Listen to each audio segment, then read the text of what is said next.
Bismillahirrahmanirrahim. Assalamualaikum teman-teman, apa kabar semua?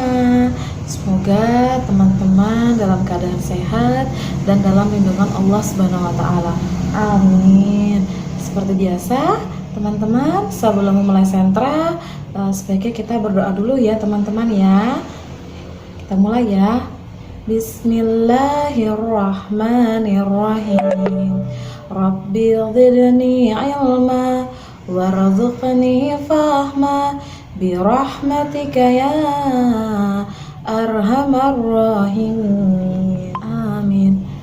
Teman-teman kelas 4, teman-teman masih ingat nggak tema kita minggu lalu itu membahas tentang apa? Ayo, siapa yang masih ingat? Betul sekali, Masya Allah. Teman-teman, kita di minggu ini masih membahas tema yang sama ya, tentang mikroorganisme. Nah, hanya saja bedanya minggu ini kita membahas tentang mikroorganisme dalam bidang kesehatan, khususnya pengobatan, dan dalam bidang pertanian ya, khususnya tentang tanaman. Nah, kalau di bidang kesehatan, dia bisa menjadi diproses menjadi apa nih si mikroorganisme? Siapa yang ingat? Iya, betul sekali. Bisa menjadi obat-obatan ya.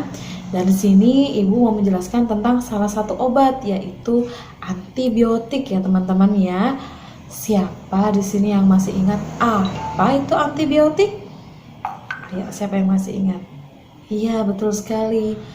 Antibiotik adalah kelompok obat yang digunakan untuk mengatasi infeksi bakteri ya. Oke. Nah, teman-teman tahu nggak di sini bentuk obat-obatan itu apa saja teman-teman? Siapa di sini yang mungkin sudah pernah mengkonsumsi obat waktu sakit, atau mungkin teman-teman di sini pernah lihat keluarganya atau kerabatnya di sini yang ternyata sakit dan menggunakan beberapa jenis obat-obatan. Kan beda-beda ya teman-teman ya bentuknya ya. Siapa yang tahu bisa bantu Ibu? Betul sekali. Yang pertama itu ada tablet ya teman-teman ya. Tablet itu sendiri bentuknya itu bisa oval, bisa pipih, atau bisa rangkap ya, cembung rangkap gitu ya teman-teman ya.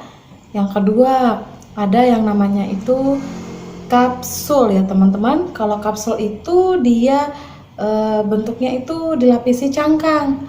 Ada yang cangkangnya keras, ada yang cangkangnya itu lunak ya teman-teman ya. Terus isinya tuh biasanya serbuk ya, serbuk obat ya, bisa dilepas. Jadi kalau teman-teman mengalami kesulitan pada saat menelan karena mungkin ukurannya terlalu besar buat teman-teman, bisa dilepas ya.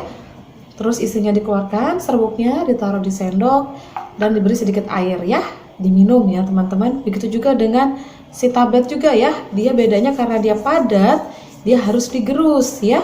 Terus setelah dia halus baru dicampurkan air ya teman-teman ya. Yang ketiga itu ada yang namanya kaplet. Namanya kaplet itu pasti dia bentuknya mirip kayak kapsul, karena kaplet panjangannya kapsul dan tablet ya. Bentuknya kayak kapsul tapi dia padat seperti tablet ya teman-teman ya. Dan biasanya itu dilapisi oleh gula ya teman-teman ya. Terus warnanya dia mencolok ya kalau si kaplet ini ya. Nah, terus ada lagi nih yang berikutnya adalah powder atau serbuk. Mungkin kalau teman-teman pernah lihat iklan bintang 7 ya, serbuk obat bintang 7 itu, atau obat kalau teman-teman sakit, adiknya atau mungkin teman-teman sendiri waktu demam diberikan obat dalam bentuk puyer atau mungkin serbuk, itu kan dibungkus sama plastik obat ya, kertas obat, mohon maaf ya, dibentuk sama kertas obat. Jadi teman-teman lebih mudah mengkonsumsinya ya. Terus ada lagi yang bentuk sirup ya, atau cair, biasanya dalam bentuk botol.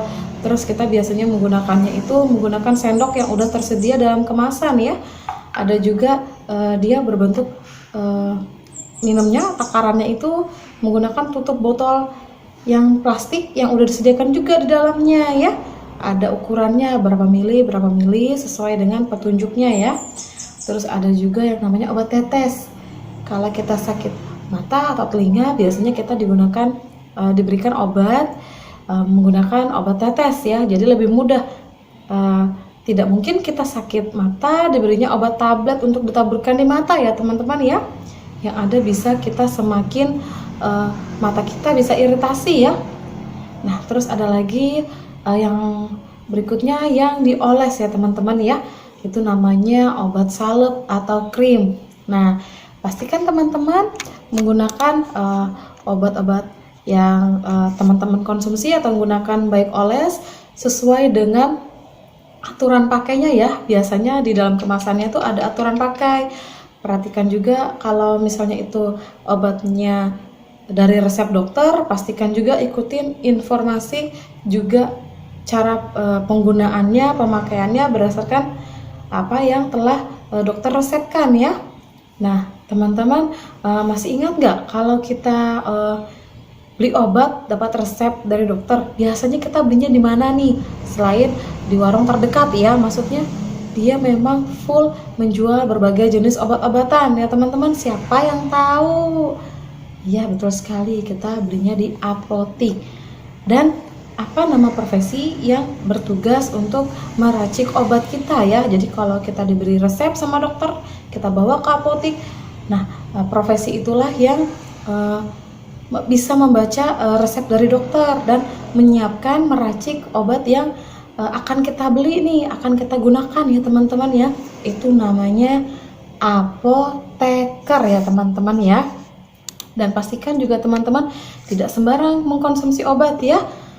Kalau kita sakitnya hanya ringan saja, misalnya flu ringan saja, mungkin karena kebanyakan bermain-main di luar, akhirnya kita jadi flu, mungkin karena debu.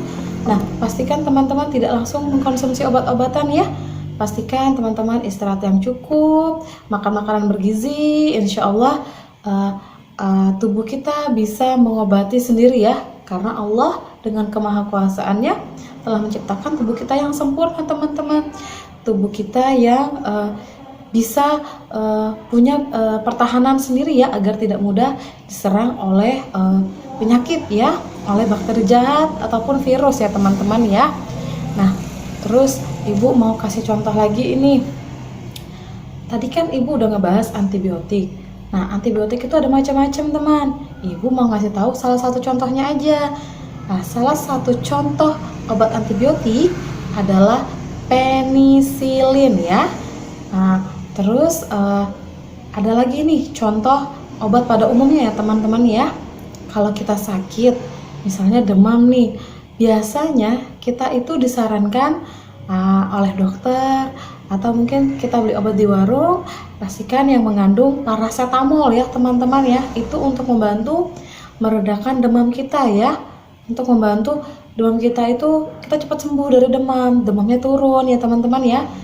Jadi diingat apapun merek obatnya tapi dia mengandung paracetamol ya. Yang kedua, ada lagi kandungan obat yang disebut ekspektoran. Biasanya itu membantu meredakan dan menyembuhkan batuk berdahak ya teman-teman ya. Jadi kalau teman-teman misalnya beli ke apotik tanpa resep dokter, terus teman-teman lagi sakit batuk, apalagi batuk berdahak, biasanya sama apoteker akan diberikan obat apapun mereknya tapi dia mengandung ekspektoran ya teman-teman ya. Nah sekarang nih ibu mau membahas tentang peranan mikroorganisme di bidang pertanian, khususnya di bidang tanaman ya teman-teman ya. Siapa yang tahu di sini mikroorganisme berfungsinya sebagai apa teman-teman? Kalau di bidang pertanian, siapa yang masih ingat apa yang sudah ibu sampaikan di minggu lalu ya? Iya betul sekali, bisa menjadi pestisida. Siapa di sini yang tahu apa sih itu pestisida? Siapa yang tahu? Masya Allah, pestisida adalah bahan yang digunakan untuk mengatasi, menolak, atau membasmi hama pengganggu. Ya teman-teman ya, itu yang dinamakan pestisida ya. Terus Siapa yang tahu pestisida itu bahasa apa sih Bu? Saya masih asing nih. Pestisida itu dari bahasa Inggris. Bahasa Inggrisnya pesticide ya tulisannya ya. Kalau kita kan pestisida, tapi awal katanya itu dari kata bahasa Inggris yaitu pesticide. Kalau kita pecah, pesticide itu terdapat dua kata. Yang pertama adalah pest, artinya itu hama, dan side artinya adalah pembasmi. Jadi kalau digabungkan adalah pembasmi hama ya teman-teman ya. Terus di sini siapa yang tahu fungsi dari pestisida? Ada dua nih. Siapa yang tahu? Oke, yang pertama Ibu bantu ya jelaskan. Yang pertama, pestisida itu membantu untuk memberantas atau mengendalikan hama ya teman-teman ya. Yang kedua, untuk mengatur pertumbuhan tanaman. Jadi tanaman kita semakin subur. Loh Bu, pestisida kok bisa membasmi hama tapi juga bisa menyuburkan tanaman sih? Gimana sih Bu maksudnya?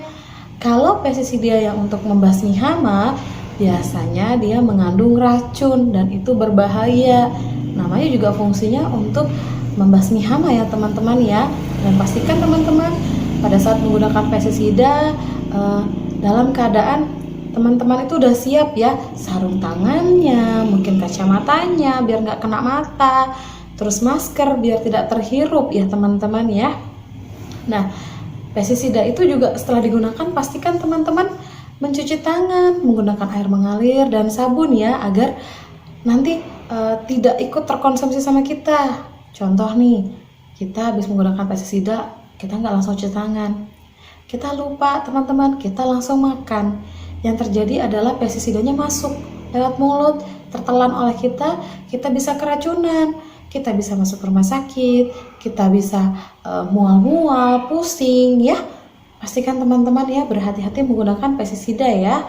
Terus kalau yang kedua nih Bu, fungsinya kok sebagai pengatur pertumbuhan tanaman, bisa bikin subur. Nah, siapa yang ingat tanaman itu subur kalau dikasih apa teman-teman? Terus sekali dikasih pupuk. Pupuk itu termasuk bagian dari pestisida ya, termasuk golongan pestisida ya teman-teman ya. Nah, pupuk itu pun ada macam-macam. Ibu mau jelasin ada 5 macam pupuk ya. Yang pertama, pupuk hijau. Pupuk hijau itu dari pelapukan tanaman hijau ya. Contohnya tanaman polong-polongan seperti tanaman pagar atau tanaman sela. Yang kedua, pupuk kandang. Pupuk kandang, namanya kandang ya teman-teman ya. Yang biasa di kandang biasanya hewan. Artinya pupuk kandang ini berasal dari kotoran hewan. Yang ketiga, pupuk kompos. Berasal dari pelapukan bahan organik dengan melibatkan bantuan mikroorganisme atau dekomposer sebagai pengurai. Siapa yang masih ingat dekomposer atau pengurai dalam rantai makanan? Kita sudah bahas ya di semester yang lalu ya teman-teman ya. Dia di paling akhir, rantai terakhir ya teman-teman ya, dekomposer atau pengurai ini ya. Nah, teman-teman, di sini Ibu juga mau ngasih tahu nih, ada lagi yang namanya pupuk organik. Itu berasal dari memanfaatkan organisme hidup ya teman-teman ya. Terus yang terakhir adalah pupuk seresah. Pupuk seresah ini berasal dari limbah atau komponen yang tidak dipakai. Contohnya ada jerami kering atau bonggol dari jagung. Itu bisa dimanfaatkan jadi pupuk loh. Nah, sekarang nih Ibu mau tanya nih, dari tadi kita nih ngebahas ada pestisida, ada hama. Apa sih Bu itu hama? Ya. Nah, Ibu mau kasih tahu nih. Yang pertama, hama. Hama itu adalah organisme yang dianggap merugikan dan tidak diinginkan dalam kegiatan sehari-hari manusia ya teman-teman ya. Hama itu bisa berupa mikroorganisme atau hewan. Kalau mikroorganisme itu contohnya itu seperti jamur yang ada di batang pohon ya, kan jamur termasuk mikroorganisme.